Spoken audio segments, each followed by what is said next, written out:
right, and we're live. Okay, we're here, and we're here with Councillor Lori Baldwin-Sands, and we're talking about the Health Recruitment Partnership. And if we seemed a bit flustered, it's because we kind of started, and now we're starting again. So some of the things I'm asking tonight, we'll have already talked about, but you don't know what we said. So if you were on YouTube, you knew. Right. But if you were on Facebook, you haven't seen weren't it on. yet. So thank you for everybody who waited patiently on Facebook for us to rehook back up. And Lori, great to have you here tonight. And we were talking on the other show that not almost anybody saw about last night at council. We announced a number of great new physician recruitments to St. Thomas, and even a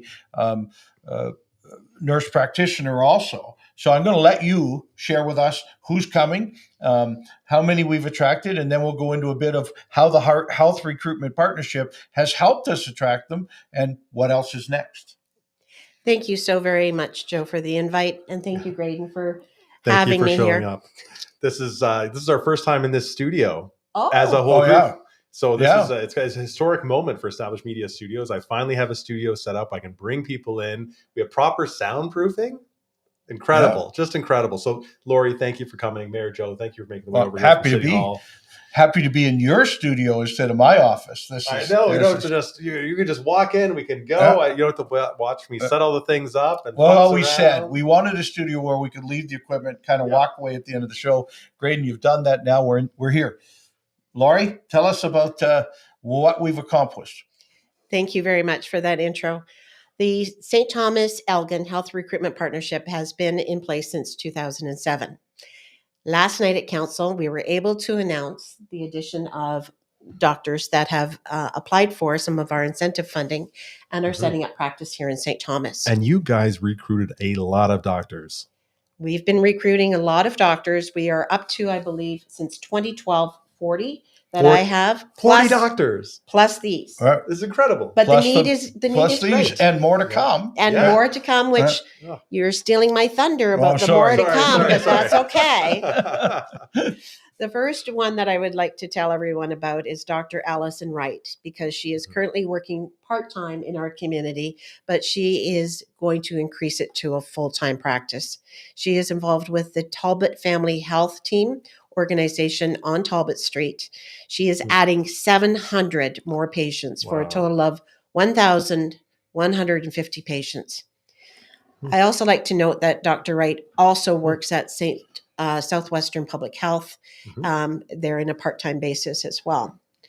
Our next recruit is Dr. Catherine McLaughlin, who is joining us part-time at the Talbot Family Health Organization. She will be, again, starting that part-time and opening up for patients. The next is Dr. Ibini.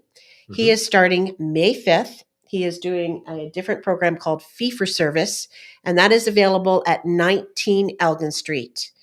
He is intentionally working and building to move into a full once he has the capacity. He is testing the waters right now with a fee for service model. Right. The next is Dr. Laura McCracken. She is moving into the Elmwood Family Health Team, but this is also pending ministry approval to join in with the group at the Elgin Center at 417 Wellington Street. And then in addition, we have a nurse practitioner who is doing a fee-for-service at a private medical clinic. Her name is Shelby Ethier, and she is moving into Lisa's Pharmacy on First Ave here in St. Thomas with a fee-for-service model, looking for new patients as well. So good news story for the citizens of St. Thomas. Fantastic, great news story to hear last night at council. As St. Thomas grows, we know we have to continue to grow in our healthcare options also, and that's what's now happened. But tell us how that happens. Tell us about the Health Recruitment Partnership. I know it's been going on for a couple of decades almost now, and it's starting to bear fruit and continues to bear fruit for our community and Elgin County. Again, thank you for that question. It was the Elgin St. Thomas Health Recruitment Partnership was started in 2007, and I was on that original committee back then as well. The purpose was to develop strategies and priorities for recruitment and retention of family doctors for our communities. So we provide awards and incentives. And the first I'd like to talk about is the scholarship program, which is a scholarship that we provide to students that are in medical school for the 5 years that they are in medical school. And we used to just do it for students that were involved in Canadian universities. It has since expanded to international students as well, because we found that some of our local students from Elgin and St. Thomas were having to attend school or choosing to attend school at an international school, whether it be in Anguilla, whether it be in Ireland, whether it be in Australia. Right. We've heard of a lot of them, and we want to capture Let's get them and them bring to come them back. home and serve St. Thomas, and we'll help them do that. Exactly. And that was the purpose of having that scholarship. But in addition to providing that scholarship, it also allows us to connect with them, not just year over year. We have, when we do the scholarship presentations, we now have what is called a Home for the Holidays event. Right. And we include their parents as well. It's a very lively event where we present their checks. And it's always done around Christmas time so that we can say, hey, come on back home. Let us take you out for a luncheon, and then we introduce everyone. We bring all of our stakeholders together, all of our committee members together, so they have an opportunity to connect and circulate, and also have an opportunity to learn more about what our commitment is to doctors and our future doctors for our community. We just had a whole bunch of viewers join us just now. How many doctors have you brought in? Since 2012, this recruitment committee has been together since 2007. We started keeping track in 2012 on the statistics of how many doctors we've actually recruited, and we are up to 40 as that's before the numbers of these were announced, so a few more. And then I can cheat now and say that I hope to be back here next month with just an equal announcement about some of the great things the Health Recruitment Committee has been doing. Phenomenal. So those are the things that our health recruiter has been doing, and we have been providing the tools of the toolbox that are needed in order to make this recruitment happen. Well, a couple of points, Lori. I know before we went on air, we talked a little bit about how many patients the average doc now has. So as we bring them on, that will tell us how many people will now become patients of a local doctor. So give me that one first, and then we'll talk more about the role of the Chamber of Commerce and the builders in the Health Recruitment Partnership. It's a great question, because some of the old docs used to have anywhere between 2,000, and I heard today somebody said my doctor who just retired carried a roster of 5,000. Wow. 5,000. New doctors. Hard to replace that with one doc. It's very much so. And with that, a lot of the doctors that are coming on board and are graduating want to have a better quality of life and not just be married to a medical practice. So that being said, you can see some of those numbers dropping. The average now is around 1,200. Right. And some of them, that's on a full time. Some of them do less. Some of them do more. Some of them, I've heard that they start with a smaller number and then they are onboarding more patients, especially if they're taking over for a doctor that is just retired. So there is different formulas that each one of those doctors, when they're starting their practice or if they're taking over a retired doctor's practice, how they want to do it. And we are very respectful of every individual way that they want to take on their patients. Some want to run a business different than another, but it ends up serving patients, but they do it a different way. So we're offering them a few more choices now. Correct. We started a program, and I've got to go back to, just in case if I've repeated this point, is one of the original members of the committee back in 2007 was the Home Builders Association. Right. And the Home Builders Association have always been integral to what we are doing. And our current member, Angela DeVries, is still maintaining that and trying to enhance the program even more. So when we started that program, it's now evolved into what Angela brings to the table is an incentive to build program. So whether it's someone moving to our community from another community or someone who is wanting to build back in their home community, residents, they can do so with some of our local builders that are participating, and that has been at a reduction of costs. But in addition to that, we have partnered now with some of our local businesses that Right. are also providing that additional incentive. So designing for homes, etc. That is not restricted to just the residents. If the person wants to do offices, etc., Right. then they can build either office or renovation of an office or a complete office building. Those types of programs are done directly with the builders themselves, and our Right. health recruiter makes those connections with the doctors that are coming and makes those opportunities happen. So do they get cheaper rates then, or how does that work? They get a reduction on the programs that they are doing. The cost of doing it by design or by the builder building it. So that, look, if we can make a doctor happy and make them stay in our community for a long period of time by giving them the nicer office or helping them design a nicer office, I think it's well worth us doing that. And I think we'll continue to see we attract the world's best by being the world's best. Yeah. And it also is a nice partnership. It's a nice synergy with the incentive program that we offer through the partnership, which is the up to $33,000 for the office renewals. We talked a little bit before we were cut off about how those systems can actually happen. So please jump in if I'm missing any of the ones that I previously talked about. So there is really very few limits on that 33,000. If you're going in, if a doctor is going in and taking over a position from a retired doctor, yes, they're going to want to upgrade some of those medical filing systems that are presented. Some of them have even talked about, and this is the discussions that we hear as the flower on the wall, that we get to hear about how some of the doctors are wanting to upgrade to the type of model where it's automatically done into their system, onto their computer. So it's a voice activated. That's right. AI development of the files. So those types of things are new and innovative that are happening for our doctors in our community. And we are backing it up and saying, here is some incentive funding to be able to make that happen. Then we have our builders that are on side. They're willing to step up. And each one of them has their own different style of program. So those are great questions. Right. That's the best thing I can say is to talk to the health recruiter to match up with those builders that are willing to do what they want to do for us. It's not always one size fits all, but one size fits everybody. And let's attract the best we can. And that's truly what this role is. As we grow as a community, we know we have to attract industry so that we have jobs. We have to attract home builders so we build homes. But we have to have a healthcare system that is second to none. Well, our local hospital is recognized as one of the best, if not the best, medium-sized hospital in Ontario.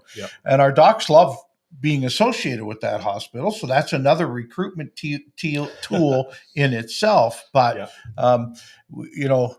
we can continue. We can't do the best we're doing if we don't do the best by attracting all we can. So if one of our viewers, they've got a friend who's a doctor, who do they connect in so they can have them talk to someone about this incentive program so we can have even more doctors come into St. Thomas Elgin? By all means, the best thing to do is to contact us at City Hall.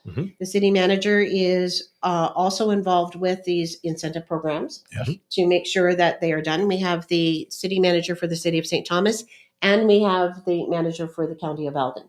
They are the two administrators that are a piece of this, as well as the other members of the committee. You are also on the committee.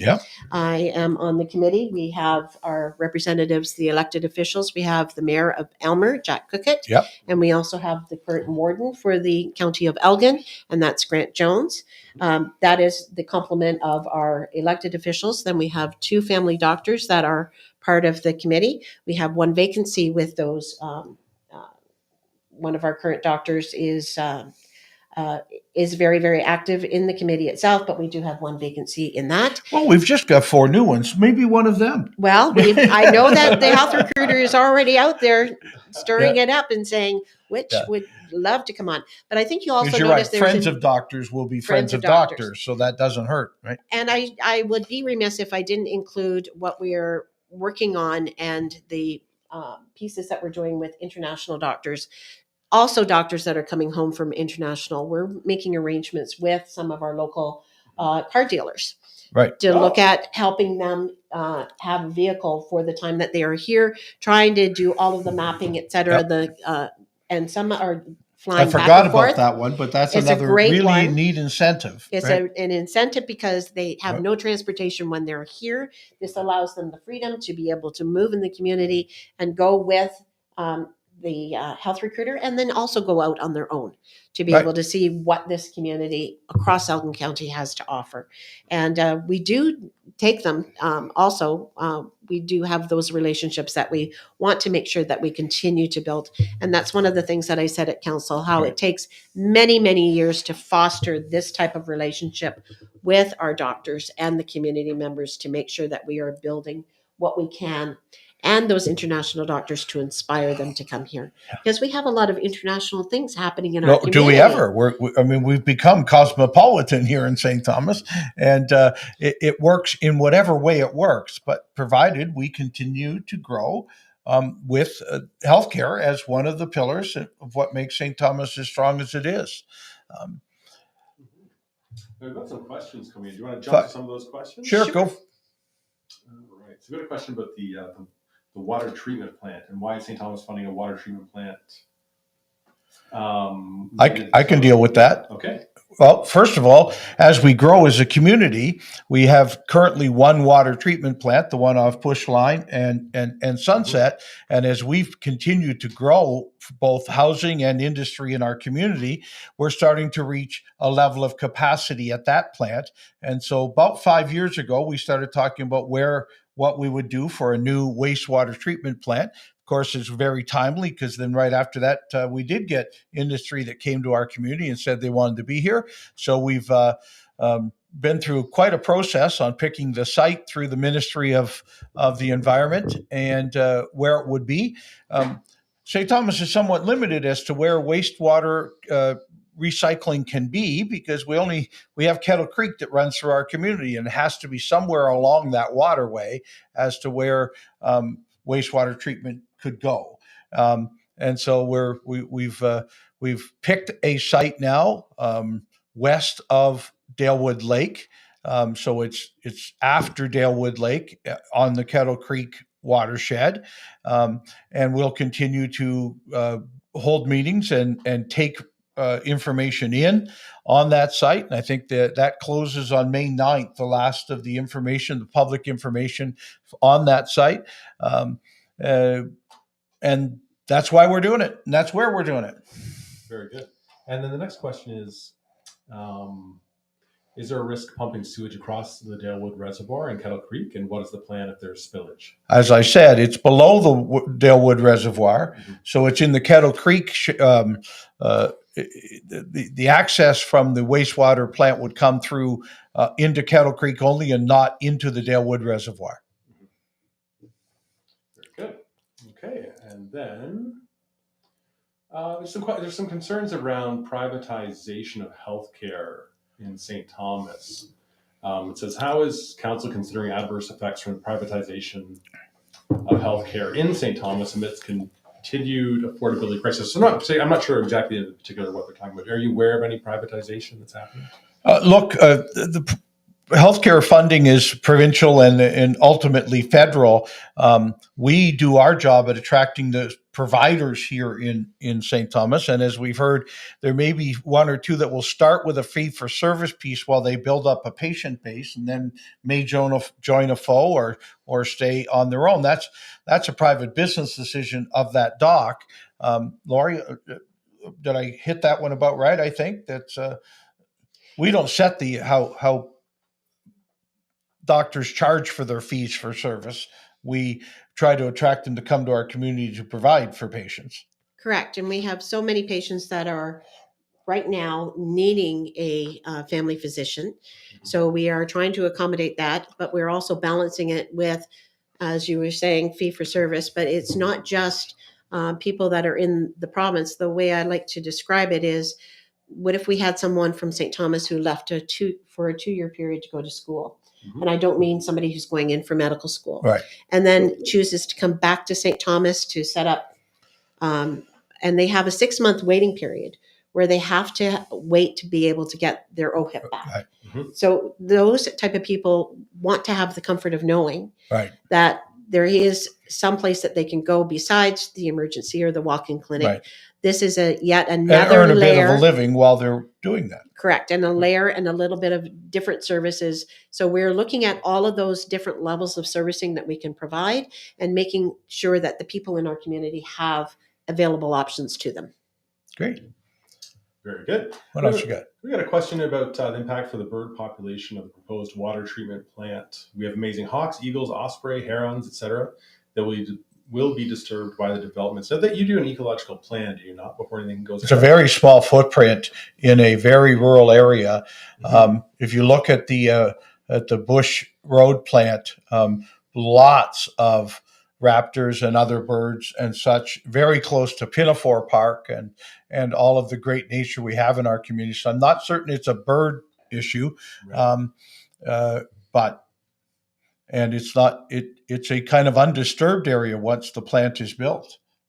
Okay. Another question is, what odors will be produced by the water treatment plant impacting the considerable residential developments to the east of the proposed site? Well, modern wastewater reclamation plants are very efficient. I'd hate to ever advertise that it could be exactly odor free, but with the distance between it and the residences near it, there isn't a wastewater reclamation plant anywhere in Ontario that isn't near residences, because that's what it serves. Yeah. is the residences in our community, and so we will do our best to put the absolute most modern technology there. And Lori could also maybe speak to the fact that we've continuously each year continued to spend millions of dollars on our existing water reclamation plant to continue to lower odors by putting new lagoons and new treatment parts into the old plant. So we're feeling pretty comfortable that a brand new plant's going to do a pretty good job for us. Next question is about the strong mayor powers that has been listed and talked about in the news recently. Yes. Does St. Thomas plan on accepting those, rejecting those? Any thoughts? The strong mayor powers are offered by the province, and they kind of sit there in abeyance. I shared last night at council that I will not be with the council we have and how great we've been working together over the last really 2 terms of council and hopefully another one going forward. That I don't feel the need for strong mayor powers to accomplish housing needs in our community or even budget needs in our community. And I'll leave it with this council to be unanimous on most of the topics we talk about, and we tend to work together. It's not something I've been looking for. It's not something I feel I would ever use. Very good. Okay. Question in from Jay Atchison, who says Native Canadian artifacts were found on the proposed site of the water treatment plant. Is this a location we are allowed to disrupt? Have you heard about that, Ivan? We have done full review of the site, and there is an area in one corner that we'd like to go back and do some more studies on, but it's not where the plant's being built on the site. So we know we can, as we can get back on the land in the summer, we'll go do more review of it, or in the spring, we'll do more review of it. But under the current plan, it's not at all where the plant is going on the site. Very good.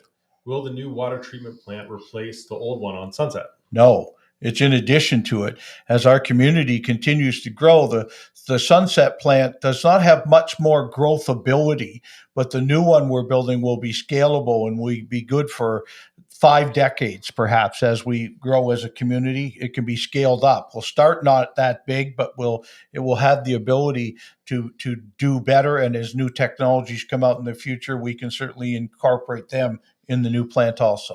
I'm not sure if you can speak to this one tonight, but has there been research done on EV battery production and looking at whether or not there'll be damage of wastewater from there to the local farmland? Yes, I was just in Germany last week, as you know, looking at the PowerCo plant in Salzgitter and talking about the safety that is battery production.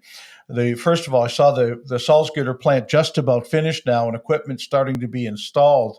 It's one of the cleanest facilities I've ever seen, and maybe I shouldn't say that as a restaurateur, but it's an incredible facility. But as we are building Yarmouth Yards, you'll notice we will build berms around each of the industrial sites also as another level of containment. On those berms will be many of those trees we have to replant, and that will happen.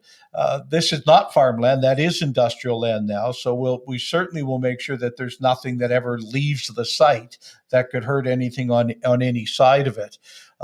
Wastewater will exit some of those industrial facilities to go through our wastewater treatment plant, but we only accept a certain level of wastewater from those facilities to actually enter into that system too. So no impact at all on local farmland, and some of the industrial plants will be users of our wastewater facility. Very good. We have a question or a comment rather, from Heather Taylor, and she's saying, Dr. Wright is an amazing practitioner.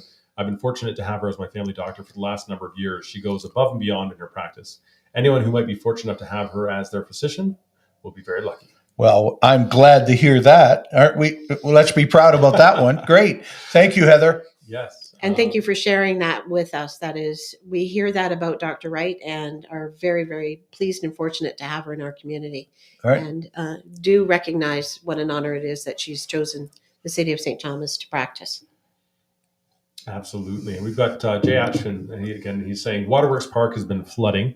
What studies are being completed to prevent the proposed water treatment plant from permanently flooding the park? Wastewater treatment plant is downstream from the park. The park itself is floodplain.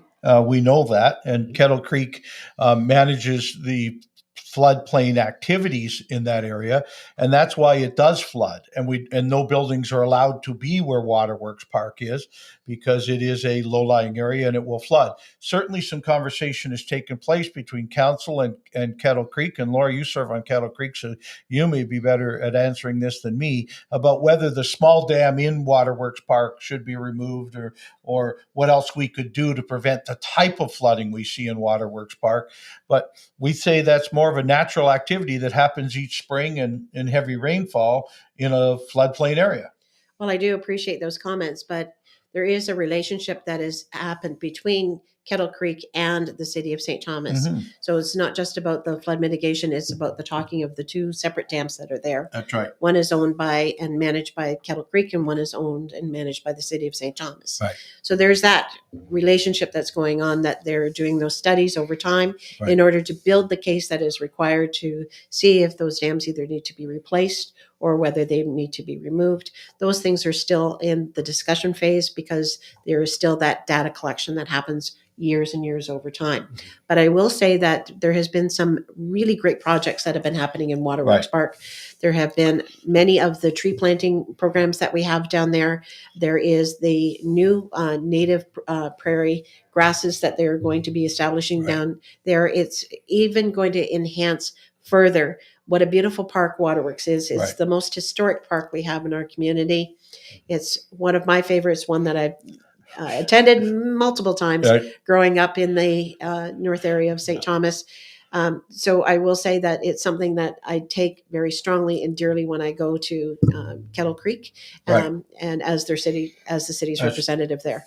And we thank you for taking that role on at Kettle Creek. It's Kettle Creek is as I said, is the one water source that flows through St. Thomas, and so our councillors serving on Kettle Creek are quite diligent about the work at Kettle Creek Conservation Authority. Mm-hmm. Now, there was a Weatherhead building that caught fire yesterday. Quite a fire yesterday. We had a question. It's funny, I was getting ready for heading down to Elmer to record the debate, and I saw this massive amount of smoke emanating up. And I thought, where is that? It can't be that far away. So I popped the drone up. Anyway, couldn't fly the drone to it. There was so much smoke. Right. Dale Cummings is saying, why did the city let the Weatherhead building sit empty for so many years without doing anything about it? It's been over 30 years. The city needs to look at these other vacant buildings in town to see if they are a fire hazard. the old Brunswick Right. is a place just waiting to go up in flames. Well, certainly we don't let it happen. The owner of that property has been cited a number of times and has been forced to close that building in as a vacant building and to try and fix it to sell it. It was listed for sale. Other buildings, of course, there is not very many vacant buildings in St. Thomas, but our fire inspection team certainly check often. Our police were on that building a lot. Many people vandalizing it through the roof or through other ways. First of all, I want to say thank you to our fire services from last night's fire. Over 50 people were called in on that one. I saw a very tired Chief Gregory this morning, and thanked him and asked him to thank all of the team, the fire service team in St. Thomas, who did very great work last night. This will also give us a chance to review that diligence we're doing on empty buildings and fire safety in our community. If an owner in our community leaves land, we certainly have talked about this on Mayor's Update, leaves land vacant, we can only try an incentive to build on it. If a owner of a building leaves a building empty in our community, we can only continue to force him to make it safe by keeping it closed in, and obviously time got to the Weatherhead building of a fire. The report today is it could very well be arson, and the police are looking into that too, and certainly looking for the public's help on all of it too.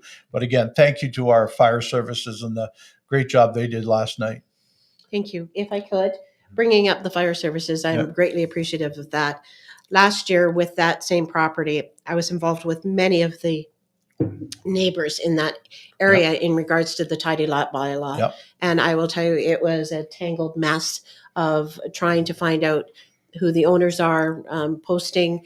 I commend the city staff, not just through bylaw enforcements, but through Parks and Forestry as well, for making sure that was cleaned up in a very, it was a very long process in order to make it happen. But those are some of the challenges that we, not just as a council have, but we have in the community, where we have a landlord that is absent from the community. And Laura, I know council has talked about it a bit, and I see a comment on here too about contaminated lands. That building is, by previous owners have been able to, and many in our community have been able to walk away from industrial sites and leave them for us to deal with.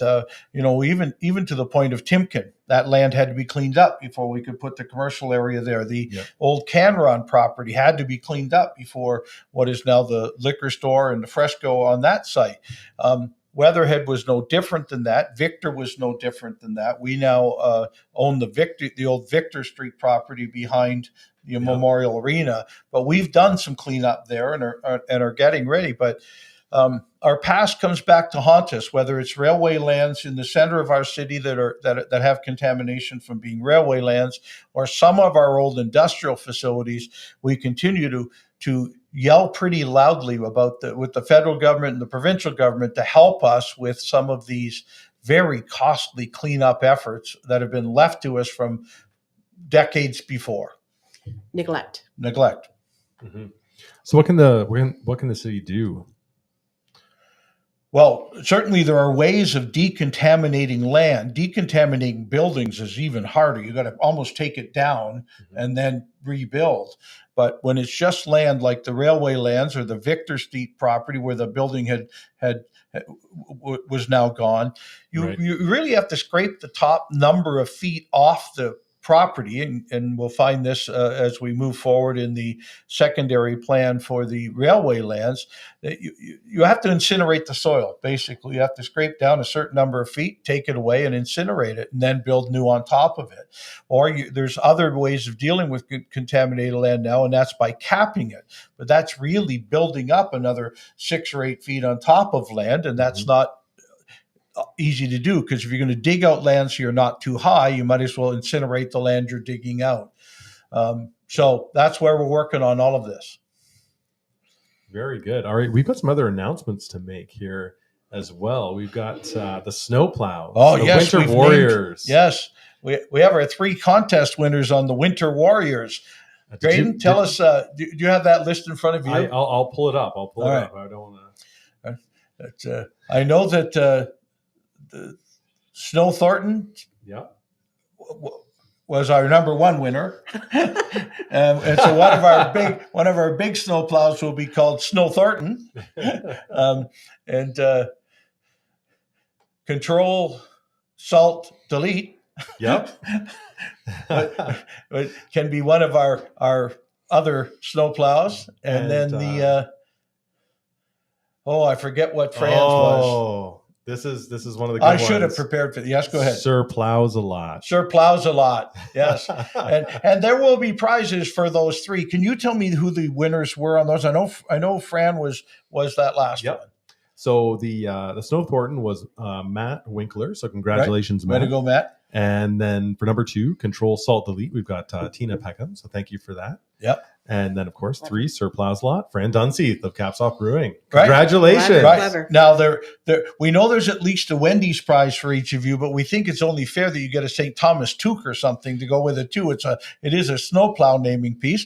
We'd want to get all 3 of those winners together with a picture in front of a snowplow, and we're still determining how we'll put the names on the snowplow.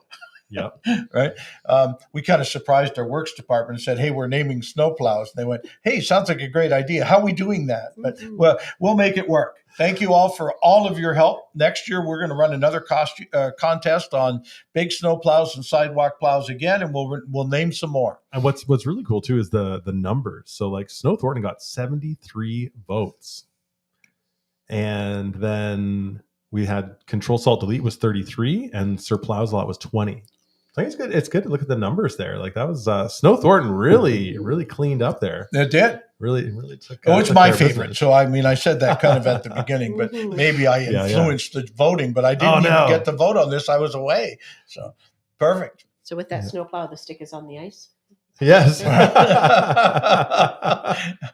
We didn't name the Zamboni.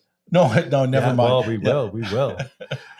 And then we've got also the community cleanup we were mentioned. Yes. To mention. Yes, as we move through Earth Day, a week from today, I think basically is Earth Day. And then like for 3 weeks after, we're talking about using that 3 weeks period of time as community cleanup time. And same as we've done in previous years, and we've talked about here on Mayor's Update, if your family's going out for a walk, take a trash bag. If your family's going to one of our parks, take a trash bag. If your school group or community group wants to go out and clean up an area, please make sure you're telling us you're doing it. We need pictures. We want to help reward you for doing it. We want to give you the supplies of trash bags and gloves and such to do so.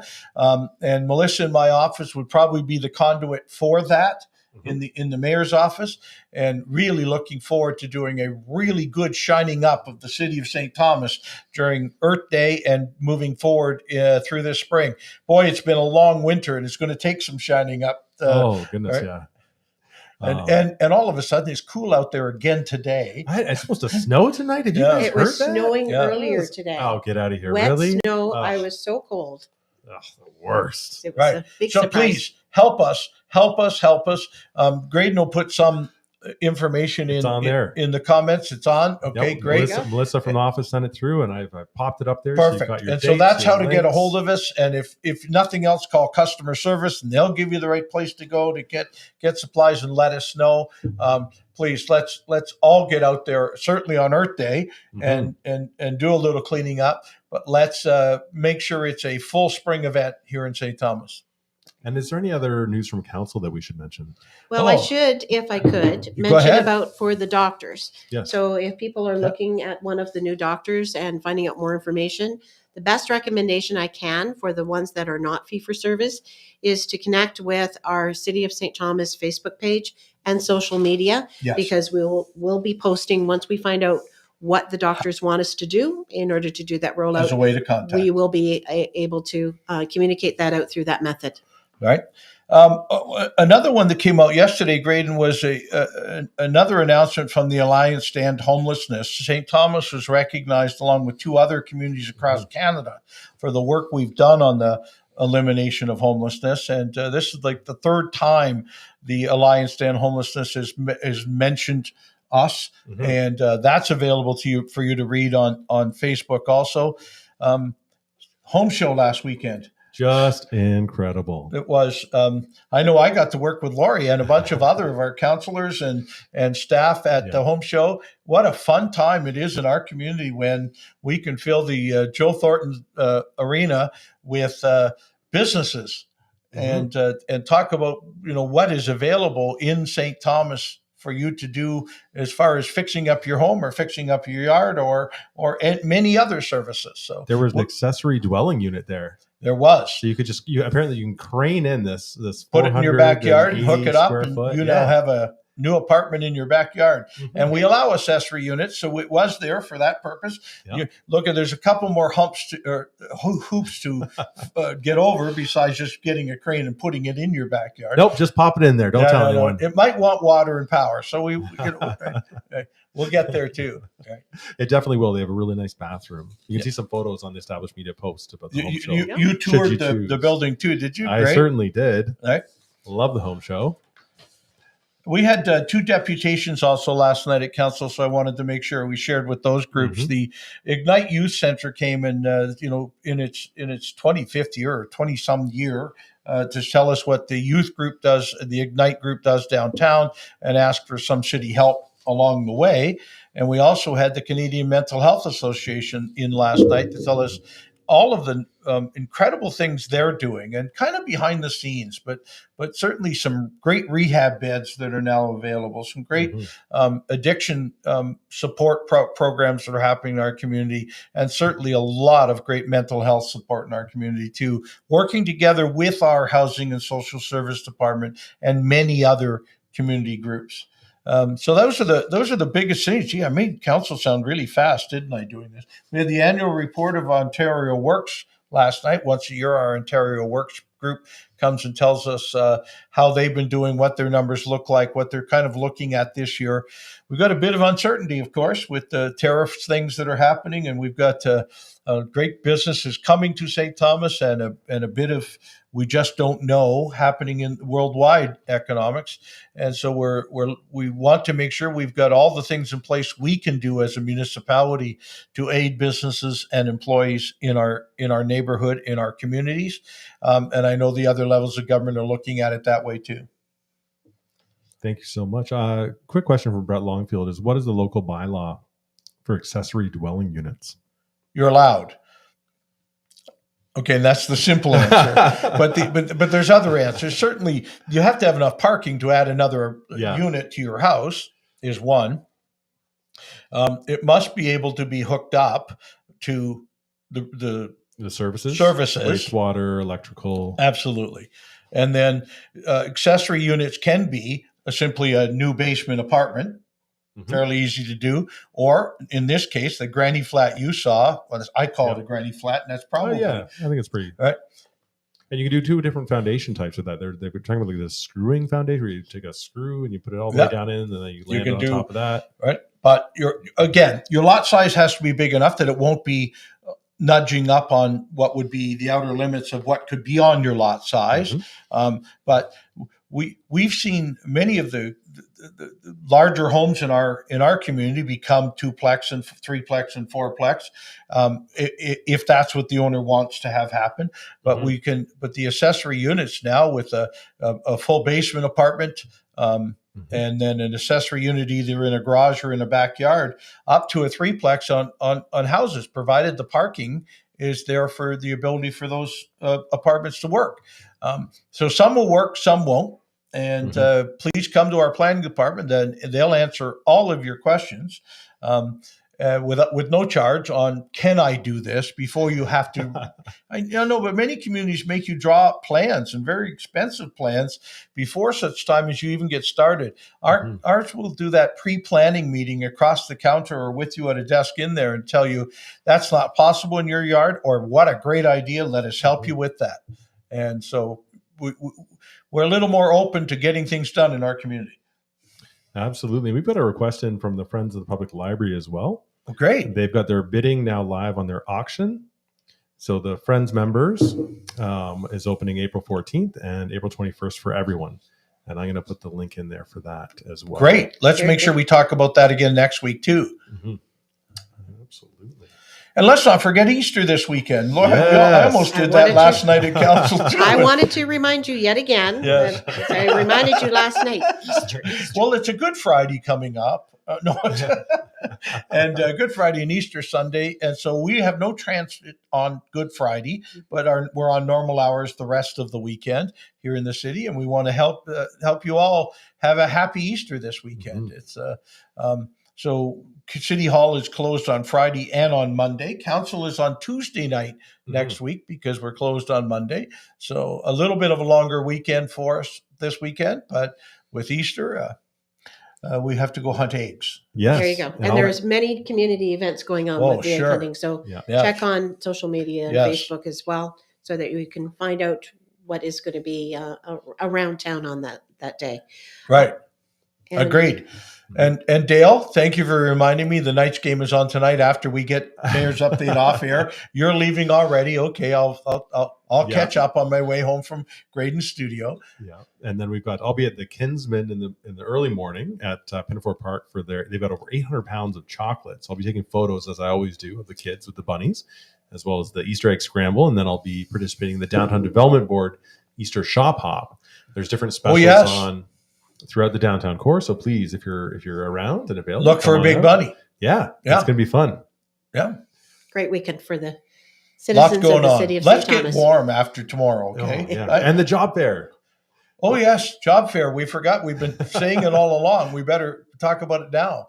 Right? Yes, thank you, Sharon, for bringing that up. So go into all the details. There's free transit and everything, but we are fairly over time here, so I do want to respect your time, and we appreciate all the viewers. We had a great viewership this evening. Right. And we thank Lori Baldwin-Sands for coming and telling us the great news about Health Recruitment Partnership, and we're going to have her back every time she has great news like this. Absolutely. Well, I have more news next month on the doctors, but also I hope you have me back because we have reviewed all of the surveys and all of the public input in regards to the new community aquatic center. And that's another thing you're heavily right. Yes, so we are waiting for that report to come forward to council, but hopefully you'll have me on. We can come back and talk about that. Okay. Very exciting. Totally excited. Yes. All right. Well, thanks again. Thanks. Thank you very much. All right. We'll see you all next Tuesday. Yes. Bye, everyone.